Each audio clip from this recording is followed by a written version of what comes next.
Hello दोस्तों, जैसा कि आप सबको पता होगा आज हमारी दूसरी क्लास है और मैं आज आपको फिर से इंग्लिश के बारे में कुछ और लॉजिकल फैक्ट्स बताऊंगा और वो चीज़ें बताऊंगा जो आपके लिए काफ़ी हेल्पफुल होंगी। बहुत सारे सेंटेंसेस ऐसे हैं जो हम बोलते हैं अपनी नॉर्मल लाइफ में, लेकिन उनके बीच बहुत कॉमन कॉमन से डिफरेंसेस होते हैं और हम ये नहीं देखते वो सही है या गलत है, हम बोलते हैं।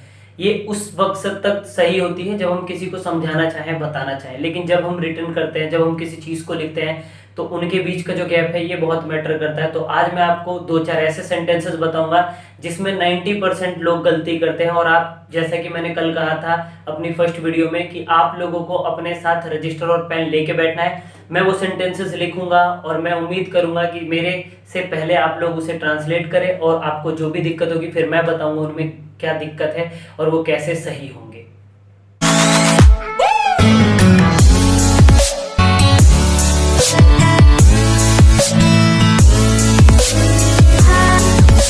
हमारा पहला सेंटेंस मैं बोर्ड पे लिखता हूं आप लोगों के सामने।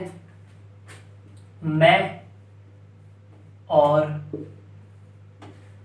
मेरे पिताजी बाजार जा रहे हैं। मैंने पहला सेंटेंस लिख दिया, मैं और मेरे पिताजी बाजार जा रहे हैं। जैसा मैंने कहा था आप लोग भी ट्रांसलेट करना अपने रजिस्टर में, सही है, और फिर मिलाना। मैं ट्रांसलेट करता हूं कि आपका सही है या गलत है। I and my father are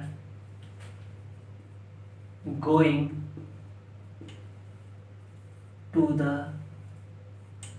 market.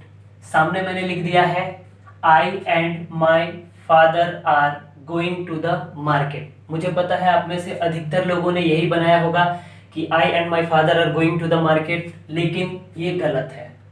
हमें एक चीज का याद रखना है, चाहे हिंदी में हम ये क्यों ना बोले मैं और मेरे पिताजी बाजार जा रहे हैं, इंग्लिश बनाते वक्त एक चीज अपने माइंड में रखनी है, जब पॉजेसिव प्रोनाउन अपने आ जाए, मेरे पिताजी, तुम्हारे पिताजी, उनकी माताजी, हमारी माताजी, तो उस कंडीशन में हमें वो चीज सबसे पहले लिखनी होती है। तो अगर आपको इसे सही बनाना है तो सबसे पहले आपको लिखना पड़ेगा my father and I are going to the market. ये वो सेंटेंस है जिसे बनाने में काफी दिक्कत होती है, तो इस चीज का हमें विशेष ध्यान रखना है और अब आप इसे सही कर लें। हमारा ये वाला सेंटेंस बिल्कुल करेक्ट है। चलो अब मैं लिखता हूं सेकंड सेंटेंस। हमारा सेकंड सेंटेंस है आप अच्छे लग रहे हो। बनाना चालू करो आप लोग भी। मैंने सेकंड सेंटेंस लिख दिया है, आप अच्छे लग रहे हो। आपने बहुत बार देखा होगा किसी को हम देखते हैं, उसका ड्रेसिंग सेंस, उसका फेस कट, कुछ भी हमें अच्छा लगे, हम सिंपल जाके उसके सामने कह देते हैं कि आप अच्छे लग रहे हो। किसी को कॉम्प्लीमेंट देने के लिए हिंदी में ये वर्ड बिल्कुल अप्रोप्रिएट है, हम किसी को भी बोल सकते हैं कि आप अच्छे लग रहे हो। तो इसकी इंग्लिश कैसे बनाते हैं, हमने बनाना चालू करा तो हमने लिख दिया you are looking good. You are looking good, ये बिल्कुल सही है, ऐसा बिल्कुल नहीं है। आप लोगों में से जितनों ने भी ये बनाया होगा तो मैं कहना चाहूंगा उसे काट दें, ये बिल्कुल गलत है। इसे सही बनाने का तरीका है यू लुक गुड। अब ये वाला सेंटेंस हमारा बिल्कुल सही। आपको एक चीज अपने दिमाग में रखनी होगी, लुक के दो मतलब होते हैं। लुक के दो मतलब होते हैं। लुक का एक मतलब होता है देखना और दूसरा मतलब होता है दिखना। एक देखना और दूसरा दिखना। जब लुक का मतलब होता है दिखना तब ये होता है हमारा नॉन प्रोग्रेसिव वर्ब, जिसे इंग्लिश में बोलते हैं एनपीवी। इसमें कभी भी आईएनजी नहीं लगती। तो हम किसी को देखते हैं तो क्या बोलते हैं, आप अच्छे दिख रहे हो, यानी अच्छे लग रहे हो।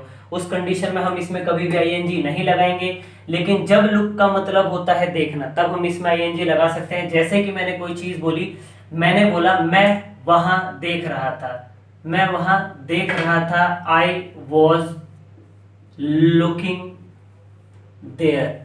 क्योंकि यहाँ लुक का मतलब है वहां देखना और वहां मतलब था दिखना। तो एक चीज और याद रखना, जब लुक का मतलब हो अच्छा लगना, दिखना, तो उस कंडीशन में उसमें कभी भी आईएनजी नहीं लगती, और जब लुक का मतलब देखना हो तो उसमें हम आईएनजी लगा सकते हैं। तो ये दूसरा सेंटेंस था। चलो अब मैं आपको तीसरा जो फैक्ट है वो बताता हूँ। एक सेंटेंस लिख दिया मैंने, आई कम इन कार। दूसरा ठीक इसके नीचे एक और सेंटेंस लिख दिया, आई कम बाय कार। दो सेंटेंसेस लिख दिए मैंने। आप अपने रजिस्टर में पहले इनकी हिंदी लिखो और इनके बीच का जो डिफरेंस है वो मैं आपको बताता हूँ कि कैसे चीज़ें सामने वाले के लिए इजी हो जाती है जब हम किसी से कम्युनिकेट करते हैं।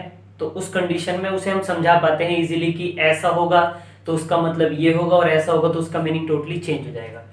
पहले मैं इसके बारे में बताता हूँ आप लोगों को। मैंने लिख दिया आई कम इन कार, सही है, आई कम इन कार। किसी ने मेरे से पूछा कि तुम कैसे आए यहाँ पर, मैंने सिंपली आंसर कर दिया आई कम इन कार, मैं कार में आया। जब मैं बोलूंगा आई कम इन कार, इट मीन्स इसका मतलब होता है मेरी पर्सनल कार है।